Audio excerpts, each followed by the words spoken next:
Welcome to the Legacy Leaders Podcast. Are you doing the best for your client to help them create their legacy? Are you creating a plan that goes far beyond finances to help people ensure that it becomes the driving force behind all decisions?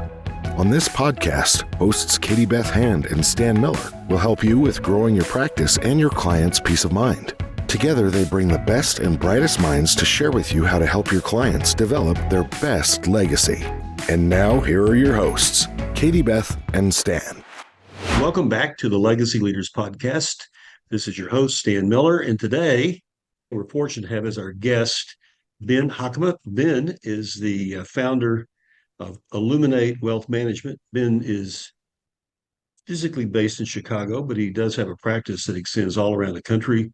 And his focus, I guess you would call it a focus, is he works with couples, families on their full financial picture, developing everything from cash flow models, how to pay for education, savings, investing. Also works with business owners on the same sort of issues. Ben, welcome. Good to have you. Stan, thanks for having me on. I'm looking forward to it. Well, I'm excited about this because in the conversations that we've had and the things I've read about you, you say some things that really, really resonate with me. One of the things that you said in some of your bio material was that you had left a traditional financial firm to establish a new kind of wealth management company, one that treats clients like family while endeavoring to, and I'm quoting you here, move past the way it's always been done.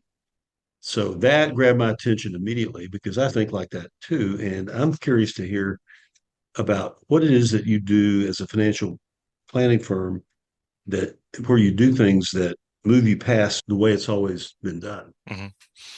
Yeah, great place to start. I think if we go back a little bit and how I got in the industry, I didn't really choose financial planning. It chose me in that I thought for the longest time I was going to be a doctor like my dad. He's an oral surgeon and he's retired now, but I was pre-med at the beginning. And then I went to the operating room with him and said, I'm out. I do not want to be a surgeon at that point. And then he connected me with his financial planner and said, I think you'd be good at this. You like working with people. You like helping people.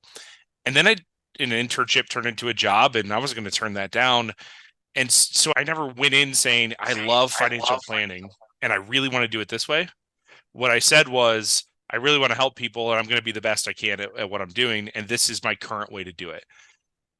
The benefit of that to us now and to our clients is I don't really feel stuck in the traditional way things have been taught and financial planning. So like every other good financial planner, we are managing investments and we are doing retirement projections and we're doing the blocking and tackling that you need to do at the beginning just to make sure everyone's at a good spot. Well, what we want to do is take it a step further and say money is one of the biggest sources of stress, period, for every family. And if we can eliminate that stress or reduce it as much as possible, we're doing our job. So we think about anything that can be stressful. Maybe it's someone who wants to optimize their credit cards and they're like, hey, I hear all this stuff about credit cards and which ones do I get? I don't have credit card debt, but I want to use the points. Great. We're going to do a credit card optimization tool. We're going to look to see what you have. Somebody says that I really want to plan for this trip at this future point, and we're going to take some steps, maybe connect you with a travel agent and work through in that way. Just to anything money touches, review, go through, whether it's insurance, estate planning, or anything like that, and just bring it all in. But we also don't want to just do it because it's been done that way, even if we find someone who's really good. So there's a generational difference that I've seen in our clients. Our youngest client's 25. Oldest client recently passed away. He was 97. And we've seen it all. Well, there are some very key generational differences on how you approach money, how you think about real estate, and whether it's real estate investing, do I buy a house, whatever else, what the American dream means to you. It is different across generations. And we need to advise to who you are and what your frame of reference is, not just the advice, the standard advice is for people who are approaching retirement. So that's what we're going to recommend to everybody. Yeah, that makes sense. So what's your practice? I mean, do you have your clients come in, sit down with you? I mean, I'm guessing you make an effort to get to know them. Oh, absolutely. So we have clients in over 15 states. And so for a lot of clients, we are meeting virtually, we're meeting on Zoom. Part of that came out of, I launched Illuminate Wealth Management January 1st, 2020. So right before Perfect, COVID. perfect timing. Yes, right. And you know what? It worked out. Everyone's home in that next summer because you couldn't go into the office, and people start thinking about their money and reached out. So that's how we got clients around the country. My team is also around the country. I'm the only one local in this office, in this location. We have somebody in Virginia, another one in Orlando, Florida, and one in Houston, Texas. And we're around, but we're all working with all of our clients. I'm the lead advisor for all of our clients, and we're training up next generation of advisors, but we are spending a whole lot of time in our discovery process on the soft side. And I say, you got to be ready to be vulnerable if you're going to start working with us. We're going to ask you questions. One question we always ask is the $1 billion question. If you had $1 billion, nobody in their right mind can spend that much. If you woke up tomorrow with $1 billion, what's different about your life? What relationships are different? How do you think about your job or your money or your calling even? And what does that look like? Take money off the table. What's possible? And I like to think that a lot of marketing and things that we read and everything is shame marketing and it's negative. And I think that the possibilities are endless. We just have to get out of our boxes that we're stuck in. And so we try to help people talk through what's possible. And then we have to put a limiting factor. You only make so much money. You only have so much. But if you said the most important thing in your life is to spend time with your family, then what can we do to make that a reality? Maybe you're going to take a lesser job that has more flexibility. You're going to make less money, but you can go into it confidently knowing, yes, I'm going to make less money, but I'm going to be happier and more fulfilled. So you were talking about different kinds of advice. I know one of the things you like to talk about is the fake advice that's out there. There's a lot on the internet. Sometimes I wake up at 3:30 in the morning. I'm on Facebook and Instagram, and oh my God, I see so many things going by, right? So tell me, how do you spot fake advice? Number one is look at the source, right? And think about what the incentives. So I was an economics major, and the number one thing I took away from my degree was incentives matter. And so if you're looking and you see, I'm not going to name any names, but you see a big corporation that's got a website that their whole reason for existence is ad dollars, then their advice is not about helping you. It's about getting you to look at it so they can make money on the clicks that are on there. So the advice is probably going to be bad on that front. If it's on Instagram or TikTok or YouTube, look at the source. Who's the one actually talking? I see so much bad advice from people who present very confidently, but they have no credentials. They have no experience. I know I've been a certified financial planner for at least 12 years at this point. And I know that even when I was just a CFP 1 year out, I thought I knew more than I did. And I've learned a lot in the last 12 years in working with clients. But there's most people that are giving advice aren't even CFPs. They've never worked with a client. They've never had a situation where they've actually helped somebody. And so they don't really know what they're talking about. And so knowing the source is the number one way that you can filter out all the noise that doesn't really matter. Yeah. So a lot of the people who are listening to this podcast right now are estate planning attorneys. And estate planning attorneys have the opportunity fairly frequently to work with financial advisors. I want to ask you about that. I'm guessing you have the opportunity from time to work with estate planning attorneys too. And I'd be curious to hear what that relationship looks like and where it works for you, where it's productive for you and productive for your clients and for the estate planning attorney or not. How do you do that? So I'll take both sides separately. I view my number one job with working with estate planning attorneys is to make my clients have the best plan in place, easiest way possible, take the stress off their plate. I feel that my job is before I even connect you with the attorney, I'm educating the client on why they should consider a living trust or a spousal lifetime access trust or some concept it's the basic stuff, but then maybe it's more complex. And a lot of times, if it is a more complex, before I even tell the client, I'm going to have a call with the attorney that I'm going to recommend and say, here's the general situation. This is what I intend to say to set you up. So all you have to do is take the handoff and finish it. And we talk through, make sure we're on the same page. So it's consistent through the entire conversation from me to the attorney and then to the execution at the end. Now we have to retitle assets. That's where I step back in, have to make it happen. And then I communicate to the attorney the whole way. This is what it looks like. And we are done. You don't have to worry about it anymore. You don't have to follow up. And so that's the most important piece. If I never get any business back from the attorney, I still have done my job because the client's happy. We've got what we need. And so I try to give as much information. I'm sharing the net worth statements. I'm saying, here's our 5-year cash flow projection. I want to make sure this information. Mm-hmm. That's working on that front. And it works really, really well. On the nice secondary benefits is referrals back, is educating the attorneys that I work with on who my ideal client is, so that it's very easy for them to know, this is who I want to work with. Don't worry about sending me anybody else.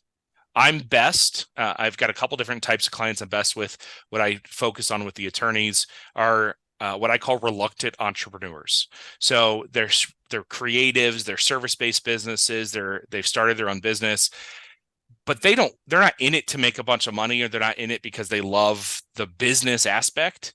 They love what they do, and they happen to own a business. And we step in, we can do bookkeeping, we can do invoicing, we can do payroll, and then we can coordinate the business to the individual side on the planning. So we can do business planning and individual planning. That's who I want to work with.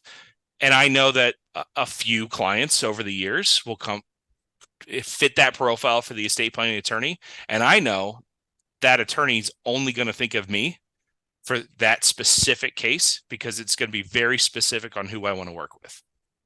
And you're good with that? I'm great with that, because I would rather get 3 really awesome leads than get 100 that I don't want to work with. Yeah, life is definitely better when you get to work with the kind of clients that you love to work with. Absolutely. Yeah, it's almost like not working, isn't it? I feel that way every day. Yep, so do I. So one of the things that you talk about is 5 financial moves to make before you even worry about investments. Tell me about that. Well, I knew you were going to ask me that, and I'm laughing because I remember when I sent that to you, and I don't remember what all 5 are. So I'll just admit that up front, that I don't remember all 5, but I can get us there. So here's what matters. Right. I think a lot of people come to me and they say, I want to invest. Tell me how to invest. And I go through a number of boxes to make sure that they're ready to do it. So number 1 is just, do you have an understanding of your spending? I'm not saying you need to have a budget, but let's know generally how much money's coming in and how much money's going out. Because if you get that wrong, then your money could be invested completely incorrectly. If you need the money 6 months from now, I'm going to tell you to invest it in a different way than if you need it 20 years from now. So let's get right the inflows and the outflows. Let's make sure you have cash on hand. We all know stuff happens. Things break. You need to have cash, so emergency fund. Make sure you have that. Let's make sure you've automated your savings. So I'm a big believer in reducing friction to make the right decisions. So make the right decision one time, which is, I know I want to save to my 401k, or I know I want to save $500 a month to a brokerage account. Let's set that up automatically, so you never have to take another step. It's going to happen no matter how you feel that day when it comes in. Get those initial ones right. Then we can educate you, is the next one, educate you on investments. I don't need you to know why you should buy this stock versus another, but what I need you to know is your time horizon for stocks. How long should you be invested? What can you expect from your investment performance? How much volatility is it going to be? Let's make sure that you understand that before you actually go and figure out the investments. The investments only happen after all of that is done. Otherwise, you're just setting yourself up to not have the expectations because they're unrealistic. They're unrealistic expectations. You're not going to be happy at the end. How do you assess a new client's risk tolerance? Is that a conversation? Do you have a tool for that? Because I've got to believe that having a sense of that would be an important part of the work you do. Absolutely. So we have a tool. I don't love it. It's a good baseline. We have clients fill out a questionnaire, and it gives me a sense of talking points, really. Next step, I've got that assessment. I'm going to ask, okay, what did you do in 2022? Last time markets were down. What did you do during COVID 2020? If you've been investing that long, what did you do? Great financial crisis. Actually show me what you did. Did you sell? Did you buy more? How did you actually approach that? And then also, how did that make you feel? And did you learn anything from it? And through a 20, 30-minute conversation, we can go through the history of investing with that person, see what actually happened. And a lot of clients will tell me, well, this time's different. I've learned from it. But I can go through the last 4 or 5 times that they've had losses and they had the same behavior every time. I don't trust that they know themselves well enough because it feels great when things are good. Yeah, I've certainly found that when I ask people these questions myself, the answers I get verbally from them don't, I would say, rarely line up with the reality I see in their actual behavior. I have people tell me that they're entrepreneurial, they're risk takers, all those things, but then when I see what they really do, they're not. It's all in treasury bills. Right. Yeah. Yeah. And I think people's risk tolerance is different in different situations. So for some people, they feel very comfortable with risk starting their own business. I will say for me personally, I left a firm. I was a minority partner, started my own. That felt less risky to me to leave than to stay because I had control of my destiny in a way, and I had confidence I could do it. That is a different type of risk or risk tolerance than stocks or bonds. A lot of times I see the lack of risk taking is a lack of education, really. You don't understand what you're getting into, and then it doesn't meet your expectations. As we come full circle here. And so you think, well, great, I can earn 10% a year on stocks. But if you've been investing in any period of time, that's a true statement. You just have to weather through the 30% up and the 40% down. Right, right.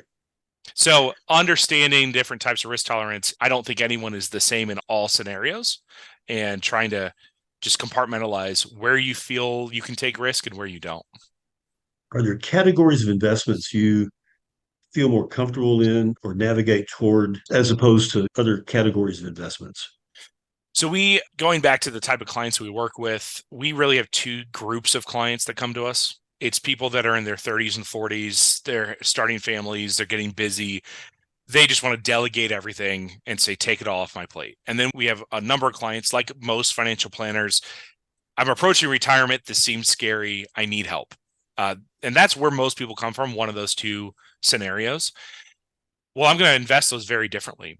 If you're on the younger group, I'm talking stocks through mutual funds, ETFs primarily, but we're focused on long-term upside, get you comfortable with risk, and have you never look at it again. Just keep saving, put it in there. That's all I care about. We'll talk about cash flow. I almost never talk to my younger clients about investments because it doesn't matter yet. What matters is getting the habit of the right amount of savings and the right amount of expenses. That's what matters most for your long-term outlook. Investments will take care of itself. You invest long enough, it works.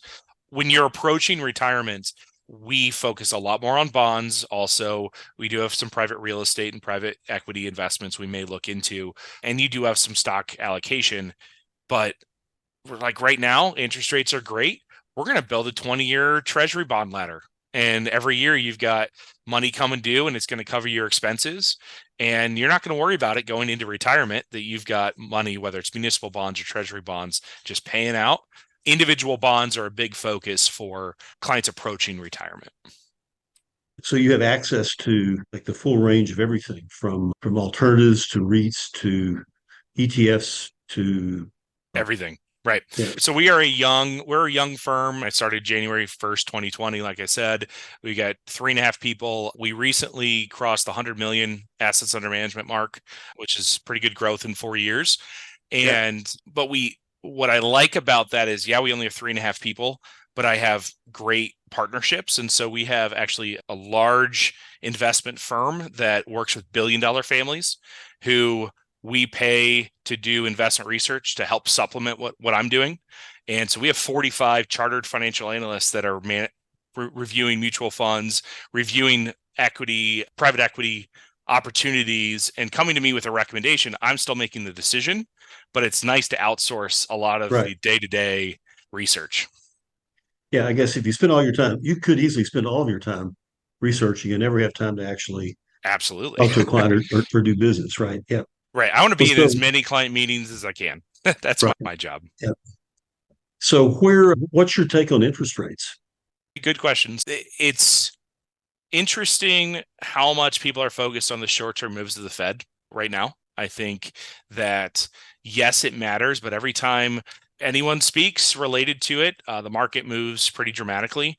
Whether we have 3 cuts this year or 0, I think 0 is on the table. It's definitely something that, from a long-term investment standpoint, it actually doesn't matter. I'm excited to take advantage of higher rates. The nice thing is, 10-year rates have really come up recently, and so now we're able to lock in bond yields or things like that at a much higher rate. If you already have money and you've saved, it's a great time to invest. And I don't care if rates go up or down from here. I don't think they're going much higher long term, but we'll see. At the same time, if you look historically, rates could stay here and the economy is going to work just fine, because in the 90s, Fed funds rate was at the same spot and treasury yields were similar, and things worked out pretty well economically at that point. So It doesn't have to be this really bad thing if rates stay higher for longer. Well, Ben, that is reassuring to a lot of people. And I would say it's reassuring to me also. So that's great. That's great. But I'm glad we had this conversation for no other reason than to get that reassurance from you. Ben, are there any questions I didn't ask you that I should have asked you? No, I mean, I think you covered most of the stuff we wanted to talk about. Best way to find us, if you want to just schedule a free call, you can go to talkingwithben.com. That's an easy way to just get on my calendar, and it's free 20-minute Zoom or phone call. If you want to learn more about what we do and how we work with our clients, go to illuminatewealthmanagement.com. Illuminatewm.com is how you would find it. So yeah, great. And we will put all of that in the show notes. So great. It'll be easily accessed by anybody listening to this. So terrific. It's great meeting you. Great having this conversation with you, Ben. So this has been the Legacy Leaders podcast with your host, Stan Miller. Our guest today, Ben Hockema, who is a financial advisor based in Chicago, but he does work virtually all around the United States. And we've learned a lot today. Great conversation. I've enjoyed it, and I hope you have too, Ben. Yep, absolutely. It's been great. Thank you. You've been listening to the Legacy Leaders podcast with Katie Beth Hand and Stan Miller. For more information on them and the show, please visit pinnaclelegacylaw.com. If you like what you've learned today, do share the program with your friends and subscribe wherever podcasts are found.